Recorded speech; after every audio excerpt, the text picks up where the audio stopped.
Je me suis posé la question d'ailleurs, pourquoi le bouquin va jusqu'en 2011 et pas après? J'ai choisi exprès 2011 parce qu'il y a eu plein de choses qui se sont passées cette année-là. Moi, ça faisait 2 ans que j'étais à Paris et en fait, il y avait à ce moment-là les grands frères et grandes sœurs d'amis qui étaient venus faire leurs études et qui terminaient, qui se sont fait un peu virer de France à cause de la circulaire Guéant, qui est une circulaire qui a obligé les étudiants étrangers à partir. Ça m'avait assez choquée à l'époque. Et en même temps, en 2011, il y a eu les printemps arabes et au Maroc, il y a eu une nouvelle constitution. Donc en France et au Maroc, il y a eu des trucs qui ont fait que j'ai eu envie de situer le roman à ce moment-là. En parlant de l'enfance, est-ce que tu te rappelles de la mort du roi Hassan II? Bien sûr, c'est un événement que je raconte dans le roman. Je me souviens, moi j'étais petite, alors c'est complètement une fiction ce roman, c'est pas une autobiographie, mais je me suis inspirée de certaines choses que j'ai vécues aussi. Et je me souviens, j'étais gamine, mes grands-parents pleuraient, tout le monde avait peur et du coup moi je savais pas ce qui se passait et j'ai commencé à pleurer alors que, tu vois, quand t'es gamin, tu sais pas ce qui se passe. Donc ouais, c'était un événement. Puis on avait un peu peur.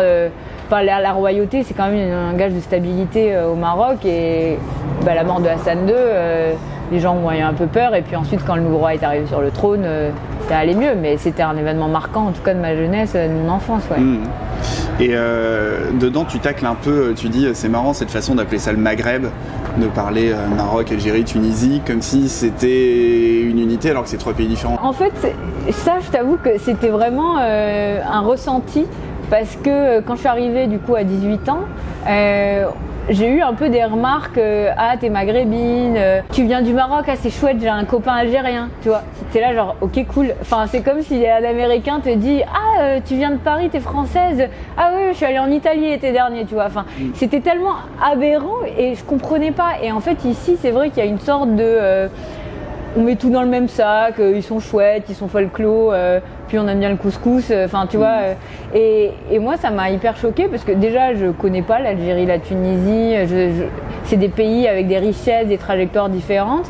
Et c'est aussi pour ça que je voulais ce livre-là, avec ce titre-là. C'est une expression marocaine typique qu'on comprend dans le livre. Et je voulais vraiment montrer en fait à un public français que le Maroc contemporain, la jeunesse marocaine et pas le Maghreb, parce que ça veut rien dire en fait. C'est comme si je disais de toute façon français ou belge, de toute façon c'est pareil. Là on le prendrait hyper mal.